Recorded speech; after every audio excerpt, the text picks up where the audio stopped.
بسم اللہ الرحمن الرحیم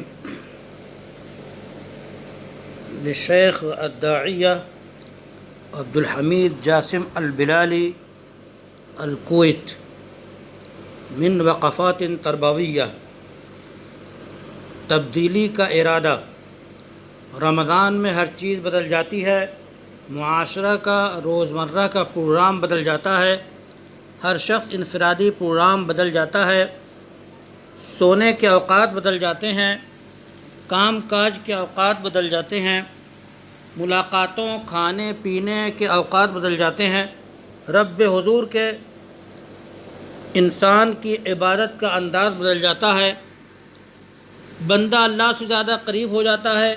قرآن کی تلاوت کثرت سے کرتا ہے، نمازیں خوب پڑھتا ہے، اللہ کے گھروں مساجد میں زیادہ وقت گزارتا ہے اور محسوس کرتا ہے کہ وہ ایک نیا انسان بن کر اٹھے گا۔ رمضان ہمیں سبق دیتا ہے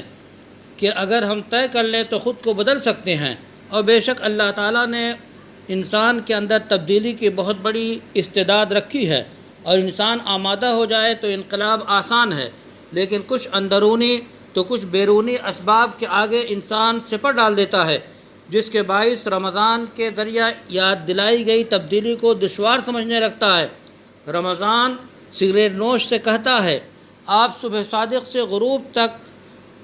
سگریٹ نوشی سے رک سکتے ہیں، کھانے پینے کے شوقین سے کہتا ہے آپ چاہتے ہیں تو پورے دن کھانا پینا چھوڑ دیتے ہیں، تلاوت نہ کرنے والے سے کہتا ہے اگر آپ آمادہ ہو جاتے ہیں تو ایک مہینے کی کئی قرآن ختم کر لیتے ہیں۔ اسی طرح رمضان ہر برائی و معصیت کرنے والے سے کہتا ہے کہ اگر آپ چاہیں تو اس میں تبدیلی لا سکتے ہیں، گناہ چھوڑ سکتے ہیں۔ تبدیلی کا ارادہ ہماری ذات سے چشمہ کی طرح بہتا ہے، یکایک آسمان سے نہیں برستا۔ جب انسان کے طے کر لیتا ہے تو چشمہ رواں ہوتا ہے۔ علم، ارادہ و اختیار کی تحقیقات کا نچوڑ بھی یہی ہے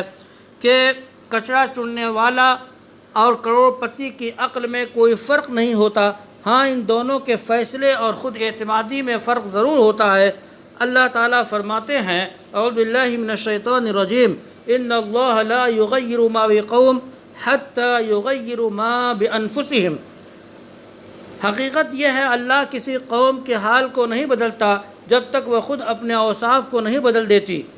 صرف آپ اگر فیصلہ کر لیں کہ خود کو بدل لیں تو آپ کے سارے عیوب ختم ہو جائیں گے۔ ہاں یہ حق آپ کے سوا کسی کو نہیں کہ آپ کے اندر تبدیلی